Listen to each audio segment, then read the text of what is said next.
नमस्कार, आप देख रहे हैं hello India news channel. Varanasi में निजी विद्यालयों की मनमानी फीस, शिक्षा के बढ़ते व्यापारीकरण और सुरक्षा मानकों की अनदेखी को लेकर हिंदू युवा वाहिनी ने प्रशासन के खिलाफ मोर्चा खोल दिया है। संगठन का आरोप है कि शहर में कई निजी विद्यालय और शिक्षण संस्थान नियमों को ताक पर रखकर संचालित हो रहे हैं, लेकिन जिम्मेदार विभाग कार्रवाई करने के बजाय चुप्पी साधे हुए हैं। हाल ही में लखनऊ में हुए दर्दनाक अग्निकांड के बाद प्रदेश भर में शिक्षण संस्थानों की सुरक्षा व्यवस्था पर सवाल खड़े हो गए हैं। इसी क्रम में वाराणसी में भी प्रशासन ने कई कोचिंग संस्थानों पर कार्रवाई करते हुए उन्हें सील किया है। लेकिन हिंदू युवा वाहिनी का कहना है कि सवाल सिर्फ कोचिंग संस्थानों का नहीं, बल्कि उन सैकड़ों निजी विद्यालयों का भी है जो वर्षों से बिना आवश्यक मानकों के संचालित हो रहे हैं। संगठन का आरोप है कि अग्निशमन सुरक्षा, भवन निर्माण मानकों और अन्य आवश्यक नियमों की खुलेआम अनदेखी की जा रही है। इसके बावजूद संबंधित विभागों द्वारा प्रभावी कार्रवाई नहीं की जा रही है। हम पिछले 1.5 वर्ष से लगातार शिकायतें कर रहे हैं, लेकिन प्रशासन ने कोई ठोस कार्रवाई नहीं की। यदि कोचिंग संस्थानों पर कार्रवाई हो सकती है तो नियमों का उल्लंघन करने वाले विद्यालयों पर क्यों नहीं? शिक्षा को व्यापार का माध्यम बनाने वालों के खिलाफ कठोर कदम उठाने होंगे। जी, एक अपना परिचय बताएं। अभिषेक गोलू श्रीवास्तव, निवर्तमान महानगर मंत्री, हिंदू युवा वाहिनी वाराणसी। किस प्रकार की प्रेस वार्ता आपने रखी है? आज ये प्राइवेट स्कूलों के खिलाफ जो हमारा अभियान चला है पिछले 1.5 सालों से, उसको लेके, और जो लखनऊ में आगजनी हुई है, गरीब बेचारे बच्चे जो उस पर मारे गए हैं, झुलस गए हैं, बच्चे पहचान में नहीं आ रहे हैं, तो उसको लेके आज हमने जो है आप लोग को बुलाया है। लगातार आप इस जो प्राइवेट स्कूलों की मनमानी है, इसके लिए करीब 1.5 साल से आप लड़ाई लड़ रहे हैं, लेकिन प्रशासन की तरफ से या गवर्नमेंट की तरफ से कोई एक्शन नहीं लिया जा रहा है, क्या कारण है? देखिए, एक्शन तो लिया गया है, लेकिन जो स्कूल वाकई में गलत है उस पर एक्शन नहीं लिया जा रहा है। आज देखिए, हर गली में 5-5 फीट की गली में आज स्कूल खुले हुए हैं, प्राइवेट स्कूल, और कहते हैं, और साफ कहते हैं वो कि आप बंद करवाएंगे, मैं फिर खुलवा लूंगा।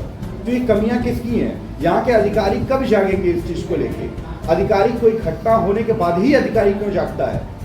उसके पहले क्यों नहीं जागता है? क्या कोचिंग सेंटर अधिकारियों के संज्ञान में नहीं है कि अंडरग्राउंड में कोचिंग सेंटर चल रहे हैं, या हॉस्पिटल अंडरग्राउंड में चल रहे हैं? जो है, अभी आपका हेरिटेज देख लीजिए, हेरिटेज ओपीडी उनकी अंडरग्राउंड उसमें होती है। अगर वहां पर आगजनी अगर हो जाएगी तो कहाँ मरीज भागेगा, कैसे वो करेगा? तो कई ऐसे प्राइवेट स्कूल हैं जिसमें कि 8,000 10,000 रुपये फीस है जी। एक नॉर्मल आपने भी देखा है जो आपका इसमें अगर काम कर रहा है, जालान में काम कर रहा है, तो वो 8,000 10,000 रुपये पा रहा है, तो उसकी कोई क्षमता नहीं है। तो इस पर गवर्नमेंट का अभी तक एक्शन क्यों ले रही है? या तो फिर गवर्नमेंट की जो स्कूल है उसको प्राइवेट के हिसाब से क्यों नहीं बनाया जा रहा? देखिए, गवर्नमेंट पैसा तो बहुत खर्च कर रही है इस पे, अपने सरकारी स्कूलों पे पैसा खर्चा कर रही है, टीचरों पे पैसा खर्चा कर रही है। एक विडंबना हमारे देश की ये है कि हर इंसान सरकारी आदमी बनना चाहता है, लेकिन अपने बच्चों को सरकारी संस्थानों में पढ़ाना नहीं चाहता है।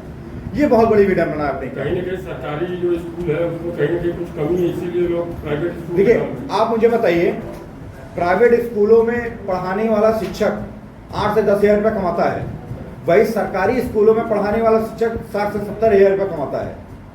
ठीक है, स्कूल भी ऐसे हैं जिसमें 70,000 80,000 रुपये मिलते हैं। मैं बड़े स्कूलों की बात नहीं कर रहा हूँ, मैं ये छुटपुटिया स्कूलों की बात कर रहा हूँ, जो 70-80% जो स्कूल जो चल रहे हैं आपके, मैं वो 5% स्कूल की बात नहीं कर रहा हूँ। ठीक है, क्या सरकारी स्कूल में जो भी शिक्षक आते हैं वो टैलेंटेड नहीं होते हैं?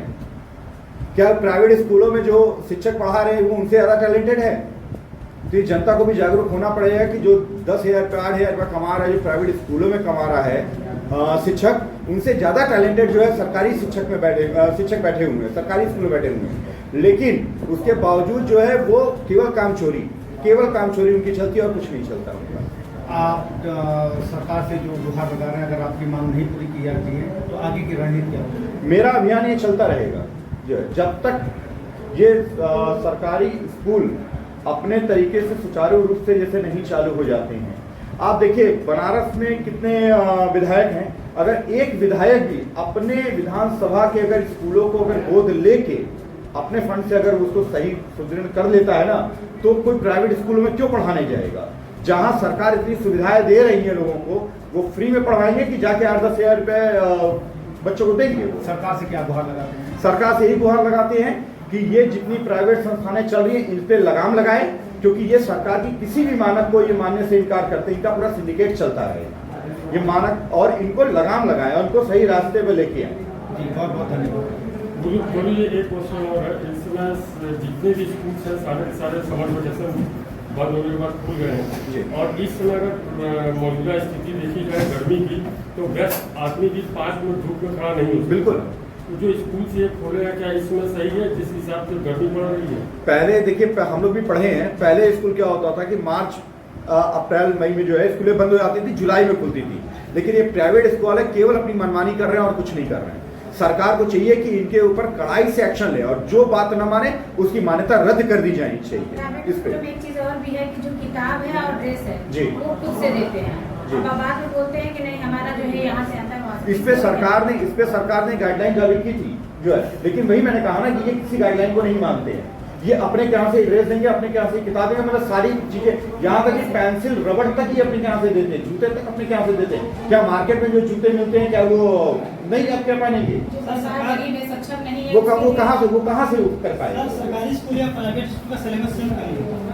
कैसा सिलेबस दोनों का सेम क्यों नहीं करता? ताकि किताब सब्जेक्ट सरकार ने जो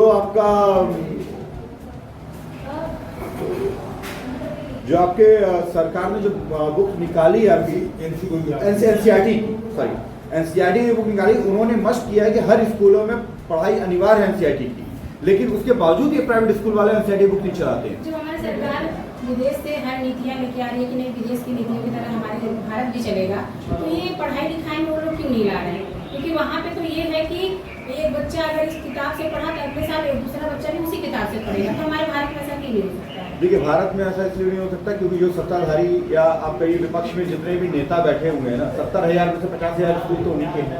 वो चाहेंगे कि उनकी दुकानें बंद हो जाए। सर इस देश में जो विपक्ष की आप बात कर रहे हैं, इतना ईडी की छापा मरवा रही है मौजूदा सरकार, तो ये स्कूल क्यों नहीं मरवा रही है? बिल्कुल, ये जो है ये विडंबनाएं हैं अपने कह सकते हैं कि सरकार फेलियर है। नहीं, फेलियर तो आप नहीं कह सकते, आप फेलियर नहीं कर सकते। पिछली बार देखिए मिर्जापुर में बैठी इंक्वायरी, उस पर कार्रवाई हुई, अभी तक 100 से 125 स्कूल बंद भी हो चुके हैं बनारस में, तो फेलियर तो हम नहीं कह सकते सरकार को। सरकार देखिए हमारा राजा ईमानदार है, लेकिन जो नीचे बैठे हुए ना उनको जो है टाइट करने की आवश्यकता है। बड़ा